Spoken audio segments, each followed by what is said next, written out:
আচ্ছা, fish fry তো অনেক খেয়ে থাকবেন, কিন্তু গন্ধরাজ পাবদা রাবা ফ্রাই বানিয়েছেন কখনো? আর পাবদা রাবা ফ্রাই বানাতে লাগবে সর্ষের তেল। আর সর্ষের তেল মানেই খাঁটি বিশুদ্ধ পূর্তি কাচ্চিঘানি মাস্টার্ড অয়েল, যেটা দিয়ে আজকের রেসিপির স্বাদ কিন্তু অনেকটাই বেড়ে গেছে। প্রথমে পাবদা মাছের সাথে আদা রসুন লঙ্কা বাটা, গন্ধরাজ লেবুর পেস্ট, গন্ধরাজ লেবুর রস, কিছু গুঁড়ো মশলা মিশিয়ে নেব। এর সাথে যোগ করে নিয়েছি খানিকটা পূর্তি কাচ্চিঘানি মাস্টার্ড অয়েল। সর্ষের তেল দেওয়ার জন্য মাছের গায়ে মশলাটা সুন্দরভাবে লেগে থাকবে। এবার একটা প্লেটের মধ্যে এক ধারে সুজি, এক ধারে ময়দা নেব।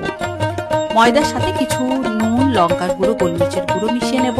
এবার একটা করে মশলা মাখানো মাছ প্রথমে ময়দা কোটিং করে নিয়ে এরপরে সুজির মধ্যে ভালো করে লাগিয়ে নেব। এবার এই সুজিতে কোট করা মাছগুলো আমি 1 ঘন্টা ফ্রিজে রাখবো, যাতে সুজি মাছের গায়ে সুন্দরভাবে লেগে থাকে।